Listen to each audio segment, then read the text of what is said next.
নির্বাচিত সরকার না আগে সংস্কার যতটুকু বেশি সম্ভব করে তারপর, মানে আপনাদের কেন মনে হয় নির্বাচিত সরকার না এই অন্তর্বর্তীকালীন সরকারের সময়ই সব থেকে বেশি সংস্কার সম্ভব, কেন মনে হয় আপনাদের? দেখেন, আমি যদি বলি 1991 সালের পর থেকে মানে যেই কয়েকটা ভালো নির্বাচন বলে আমরা জানি, যে কয়েকটা নির্বাচন, সেই নির্বাচনগুলো কিন্তু হয়েছে। এবং আমরা যদি দেখি যে এই মানে ফ্যাসিবাদী যে সংবিধানের কথা আমরা বলছি, স্বৈরতান্ত্রিক কাঠামোর মধ্যে যে সংবিধান, এই সংবিধানে কিন্তু কোনো ধরনের সংস্কারও হয়নি। এবং আমি যদি বলি, দেখেন, ভালো নির্বাচনের মাধ্যমে যখন কোনো ক্ষমতার বদল হয়, সেখানে আমরা স্বাভাবিকভাবেই চাইব যে জনগণের অধিকার এবং নাগরিক অধিকার তারা ফিরে পাবে, কিন্তু সেটা কিন্তু আসলে হয়নি। আমি যদি বলি সেটা যদি হতোই, তাহলে কিন্তু 24-এ কোনোভাবেই এই মানে এই ছাত্র জনতার এই অভ্যুত্থান হতে হতো না, এই এত মানুষকে রক্ত দিতে হতো না। সুতরাং আমরা এটাই মনে করি যে যদি ম্যান্ডেট থাকে, তাহলে এই অন্তর্বর্তীকালীন সরকারেরই, যারা আসলে কিনা ছাত্র জনতার একদম হাইয়েস্ট লেভেলের যারা সমর্থন পেয়েছে, এই সরকারের মানে এই অন্তর্বর্তীকালীন সরকারের সেই ম্যান্ডেটটি আছে এই সংস্কার গুলো করার। কারণ দেখেন, এখানে কিন্তু জাতীয় ঐকমত্য কমিশন গঠিত হয়েছে এবং জুলাই চার্টারের কথা ডক্টর মোহাম্মদ ইউনূস বলেছেন। তো আমরা মনে করি যে এবং বিএনপি সহ অন্যান্য সকল রাজনৈতিক দলের পক্ষ থেকে কিন্তু এই যে সংস্কার প্রস্তাবনা সবগুলো কিন্তু দেয়া হয়েছে। সুতরাং আমরা যেটা মনে করি সেটা হচ্ছে এই সরকারের আসলে লং টার্ম এবং শর্ট টার্ম, তারা তো আসলে বলেছে স্বল্পমেয়াদী এবং দীর্ঘমেয়াদী কোন ধরনের সংস্কার আসলে তারা করতে পারে, এবং সকল রাজনৈতিক দলকে নিয়ে বসে আসলে কতদূর সংস্কার করবেন তারা, এবং এটারও একটা মানে ঐকমত্য কমিশনের মাধ্যমে আসলে এই ধরনের একটা সংস্কার তারা করতে পারে। আরেকটা ব্যাপার হচ্ছে এর আগে যেহেতু এতগুলো নির্বাচিত সরকার দেখেছি, কিন্তু জনগণের ভাগ্যের কোনো পরিবর্তন হয়নি। এবং আমরা চাই এই যে নির্বাচনটা হবে, সেই নির্বাচনটা অবশ্যই গণপরিষদ নির্বাচন হবে। গণপরিষদ কাম আমরা বলছি সংসদ নির্বাচন, দুটোই আমরা এখন বলছি যে একটা নির্বাচনে হওয়া সম্ভব। এই নির্বাচনটার মাধ্যমে আমরা মনে করি যে এই যে আমরা সেকেন্ড রিপাবলিকের কথা বলছি, সেই সেকেন্ড রিপাবলিকের মানে জনগণের প্রত্যাশা যে আকাঙ্ক্ষিত জায়গা সেটা পূরণ হবে।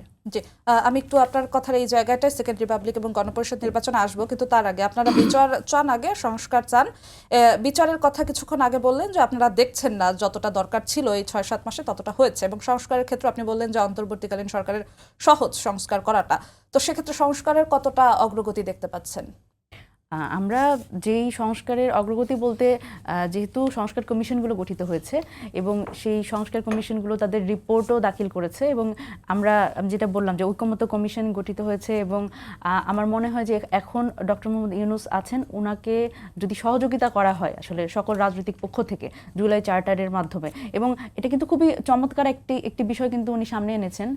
সেটা হচ্ছে যে এটা একটা একদম স্পষ্ট একটা বিষয় থাকবে যে আসলে এই সংস্কার আসলে প্রস্তাবনা এসেছিল, এবং কোন রাজনৈতিক দল আসলে কোন সংস্কার প্রস্তাবনায় একমত হতে পেরেছেন সেটাও আসলে জনগণ দেখতে পারবে। এরকম একটা ভিজুয়াল একটা মানে স্বচ্ছ একটা আইডিয়া উনি বলেছেন।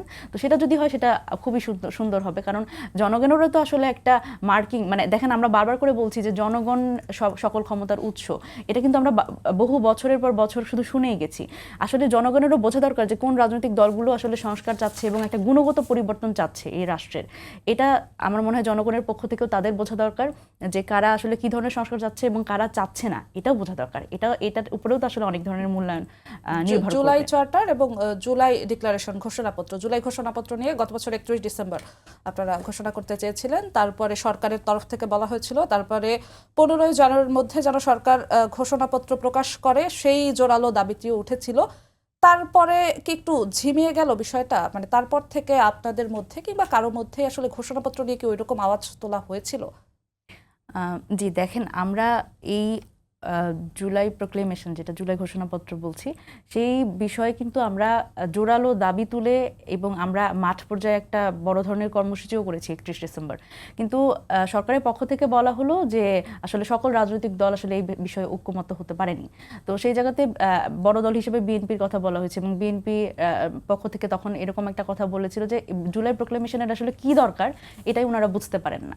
তো সেই বিষয়টি পরে আসলে এই যে বারবার করে আমরা আরো 15 দিনের একটা সময় সরকারের পক্ষ থেকে শুনলাম, কিন্তু তারপরেও আসলে এইটা কোনোভাবে করেই তারা মানে বাস্তবে রূপদান করতে পারলেন না। তো আমাদের পক্ষ থেকে আমরা বারবার করেই বলছি, দেখেন এই অন্তর্বর্তীকালীন সরকারের শুধু জুলাই প্রোক্লেমেশনটা কিন্তু এমন না যে এই জুলাই 24 অভ্যুত্থানকে একটা স্বীকৃতি দান করা, অবশ্যই এটা একটু স্বীকৃতি দান করতে হবে।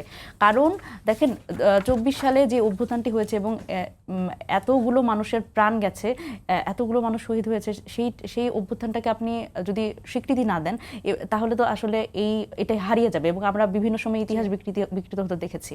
আরেকটা বিষয় হচ্ছে এই জুলাই প্রোক্লেমেশন কিন্তু অন্তর্বর্তীকালীন সরকারেরও একটা বৈধতা।